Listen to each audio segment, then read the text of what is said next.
Hi, welcome to my YouTube channel. Today I'm talking to you a little bit about abandonment. So I feel abandoned in my life, and who doesn't?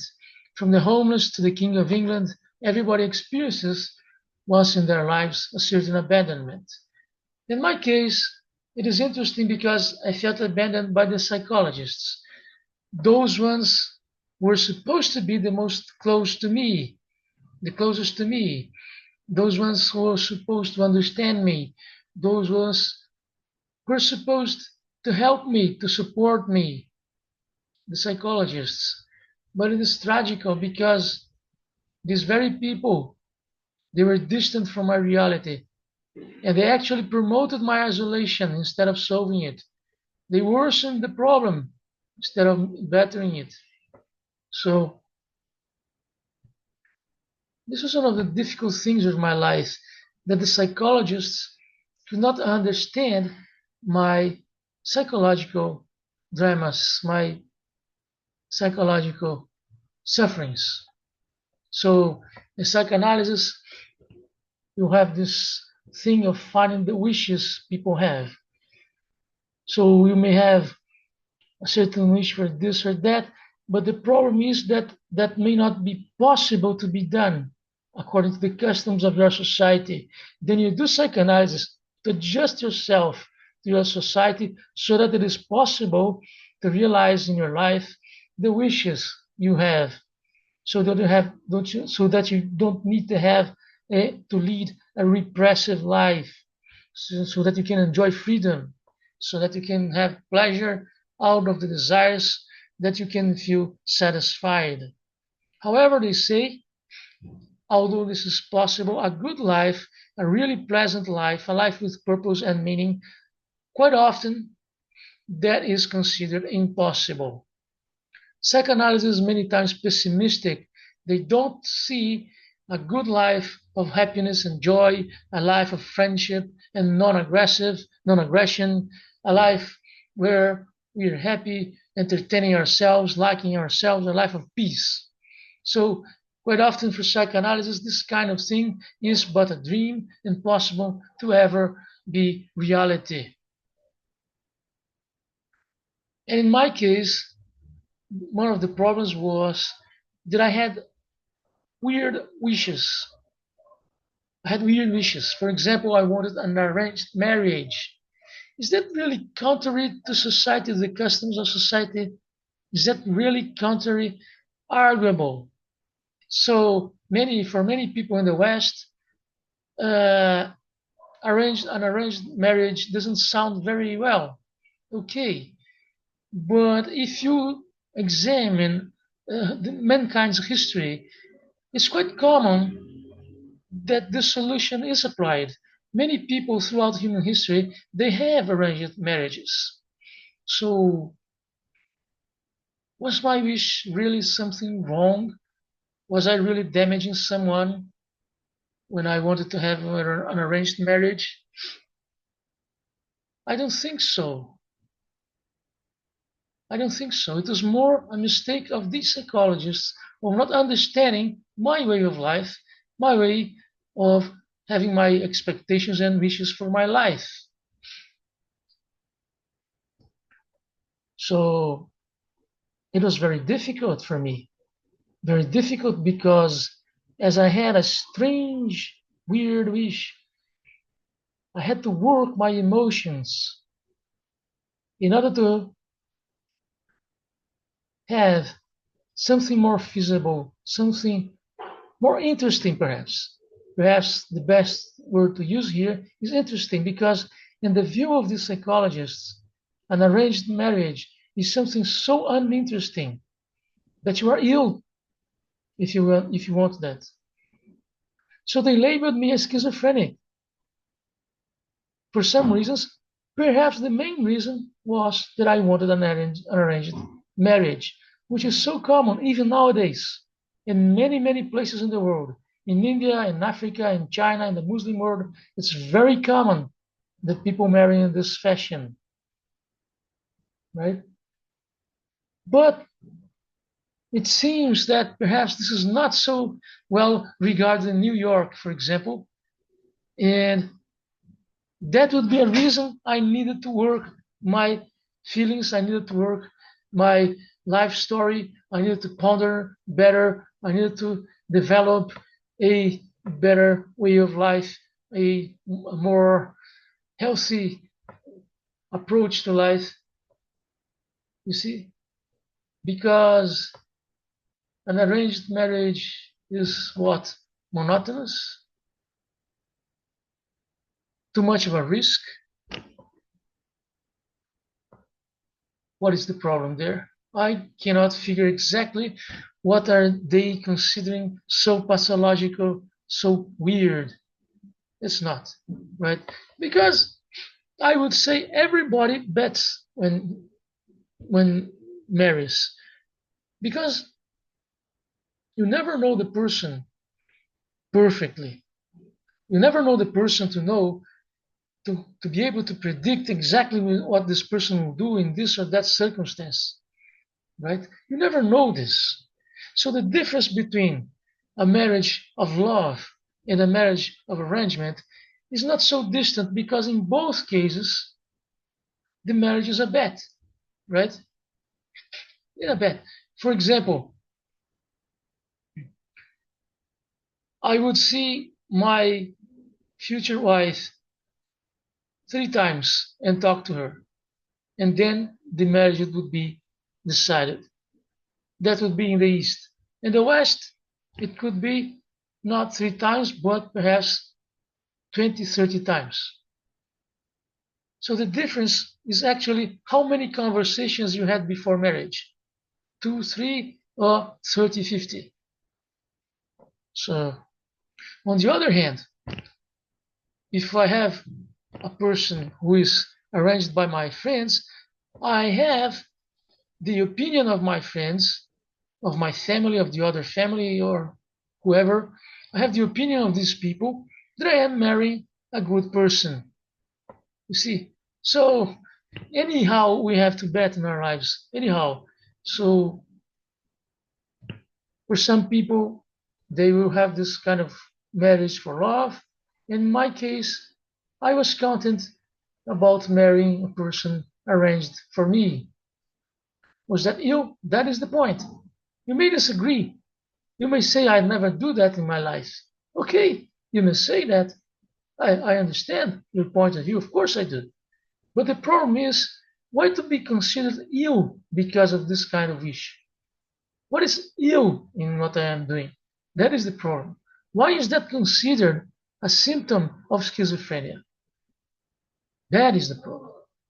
It is weird for some people. It is a little bit weird for some people. But again, regarding the whole of mankind, regarding the whole of human history, is that so weird? Not at all. So many cultures in history and geography, they perform arranged marriages. It's common in human history, right?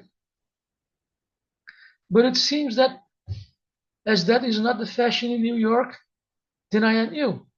Whatever you do that contradicts New York way of life is considered by psychoanalysis something to be worked upon.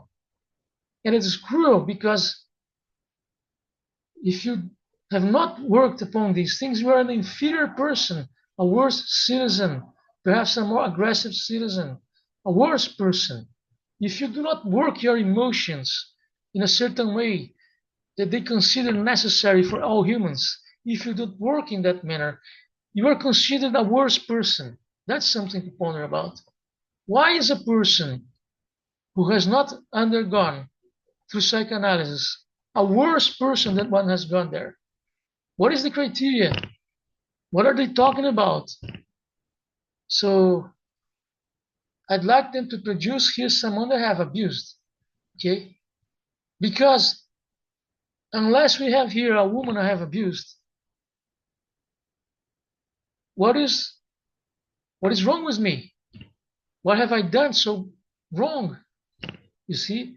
Because yes, I get a little bit annoyed with that, because if you don't work your emotions, you are a worse person. Okay, you're calling me a worse person. But then I want to see some proofs of that. then I want to see some evidence for that, right? Because if I have never abused whoever, why are you calling me a worse person, right? It's weird. It's their minds. Their minds are weird, right?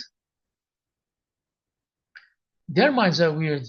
Weird is to convict me to a life of sadness, a life of isolation, keeping me in psychiatric facilities, giving me heavy medicine, right?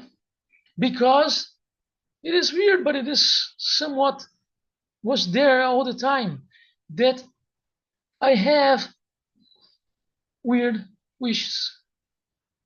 So that would be the reason to lock me into a psychiatric facility. It is surprising, but at the end of the day, this is pretty much what happened. For example, I can extend the conversation a little bit. In my adolescence, I once said I'd like to study in Iceland. I said that in my adolescence, much time ago. I said I'd like to study in Iceland. And then this was regarded the same as the arranged marriage because for the psychologist, I was searching for a place where nothing happened. I was searching for a place where nothing happened. And that is ill. And it's odd, very odd, because they start to consider this seriously ill. They start to consider this evidence that I had there's something in me profoundly wrong. Because I seem to seek for monotonous paths of life. Okay, Reykjavik in Iceland. Well, there's not so much nightlife there than it is in New York. Okay, but is it really pathological? Is it something just because I want to go to a place where nightlife is not so intense? So weird are their minds, you see. So because they see me as this monotonous person, perhaps they don't like me. Okay, you may not like me. Okay, but at the same time, there should be respect, mutual respect. Okay, they prefer sexual adventures in nightlife. They think experiencing different partners is a better way of life than having just one woman. Okay, they have these ideas of interesting things to do, right? In their minds, it's not the righteous, it is the interesting. In my mind, it is the righteous, not the interesting. But why not having mutual respect and end the question here? I am for righteousness, you are for interesting things. Okay, we could have this. But what you cannot have is the censorship against me. You see? Because as we were talking about abandonment, abandonment is something that pervades all of our societies, from the beggars on the street to the rich people in their mansions. Everybody experiences abandonment. And my reasoning is not the same as psychoanalysis. They think that if all these people, they work on their issues, if they work on their life story and their emotions, then they will have feasible wishes. And then they will lead a better life. They will never be really happy because psychoanalysis doesn't believe real happiness is even possible. But they think that if you work your emotions, you come up with solutions in your life that are a little pleasant. Not really perfect, but somewhat pleasant, especially here and there, perhaps not all the time, but some moments here and there. And that's their way of life. That's their point of view. But for me, the solace, the, the best thing to solve the situation is very, very different. For me, I think it is God. Again, this is not very psychoanalytical because for them, God is perhaps just the creation of our minds mocking our fathers. Right? But that's how I feel. I feel that God is the best solution. God comes to provide us comfort and confidence. God provides us a good sociability. Also, in my opinion, fighting God is much more pleasant and fulfilling than fighting an interesting life. Right? For me, it's not the interesting, it's more the writers. Why the writers? Because the writers leads us closer to God. So this is how we have meaning and purpose in our lives, when we have this cosmic connection. So this is possible. This is not a weird wish, on the opposite. It's a very feasible wish. It's a wish that actually will give you a feedback in your life, a reward to you in your life, far better than just fighting a woman who wants to make sex in that manner that you want to perform sex. So that much better than finding sexual partners or interesting lives in a general way. Much better than that is to find God in your life. Much more fulfilling, right? So that idea of psychoanalysis, according to which lives are never really satisfactory, that monotony will be always there, sadness, confusion, aggressiveness, monotonous life. This will always be there, in their opinion. It is impossible to be really happy, to really enjoy life. There's a certain maladjustment to society. There's a certain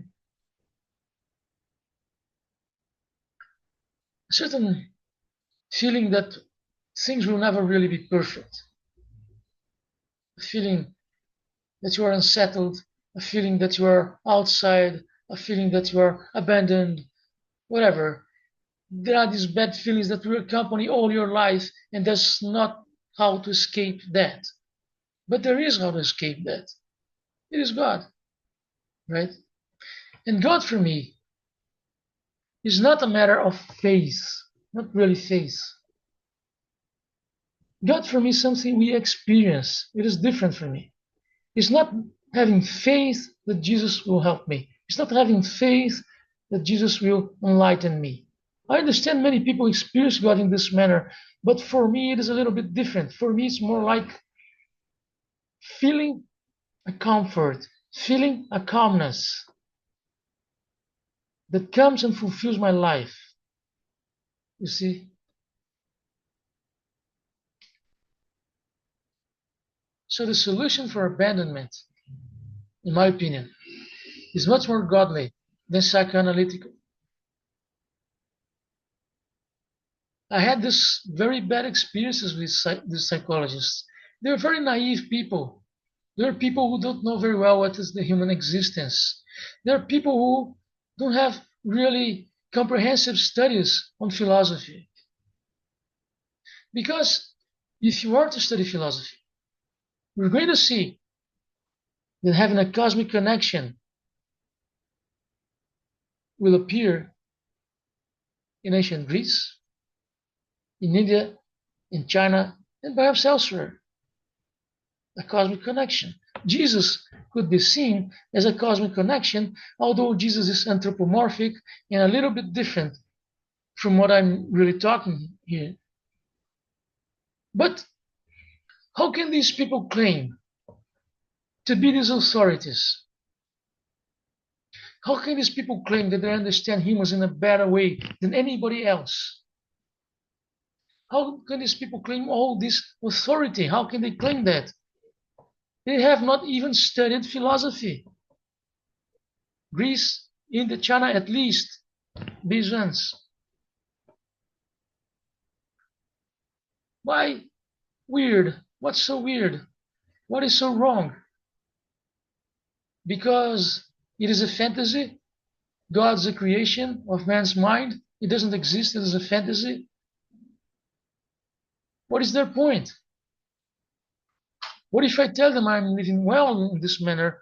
What if I tell them this is highly satisfying my life? What would they say when I say that I can talk to people in this manner? It's possible to have a sociability coming from God. This is perhaps the most interesting part. God comes along with sociability for me. God helps me talk to people, right? God helps me making friends. I experience that. Oh, that's all a fantasy of yours. How can they know that? Are they in my mind to say this is a fantasy of mine? I don't think it is. And again, should they study India, they would see so many Indians claim the same I am claiming here. We're all ill. We all need to be locked in psychiatric facilities. We all need to take heavy medicine.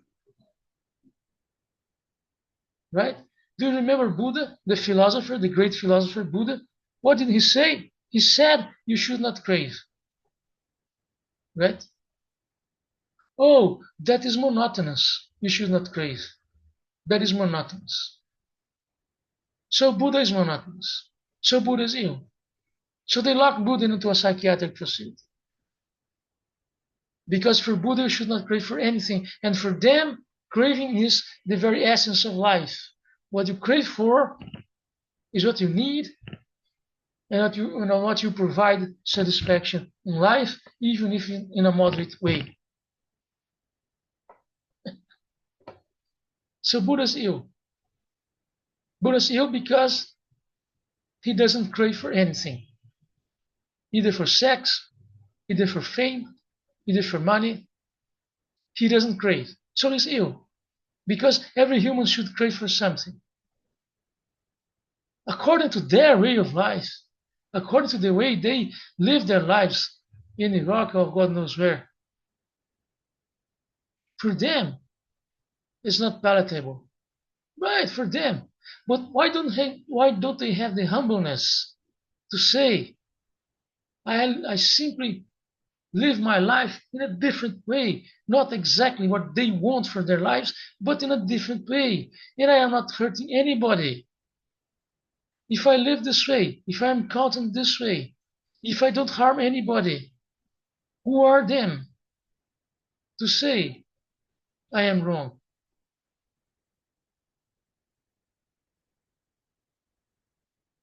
Weird are their minds. Right? God is possible to be felt, and that is a reason for life. That's a purpose, a meaning. And you can also spread this message to those close to you and make their lives better also. You can be a good friend, a good companion. Right? And yes, an arranged marriage. What is the problem of that? Really? What is so wrong about it? Again, so many people in human history have done that. You see, what is their point? My wishes are weird. I study weird people because I read the Nyaya Sutras, for example. A good read, but weird, weird, weird reasonings, weird readings. Why? Why that?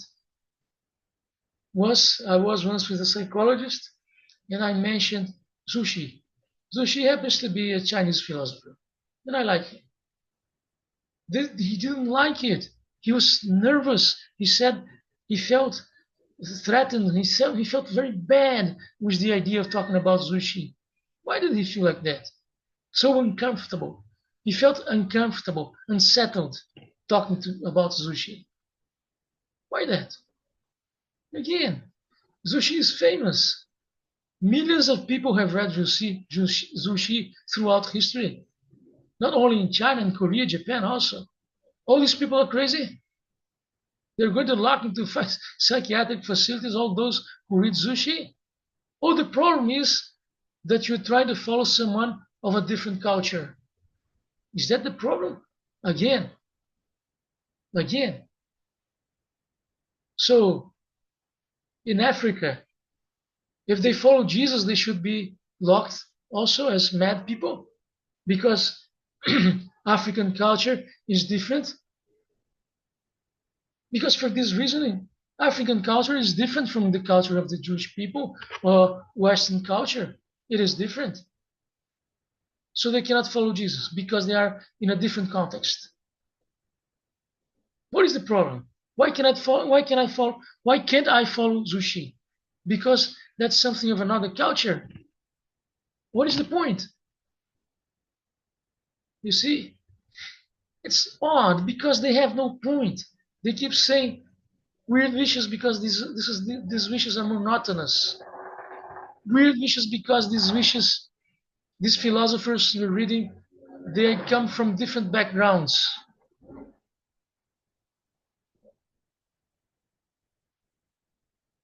Again, I get upset, they get upset, and then the solution for me is like this.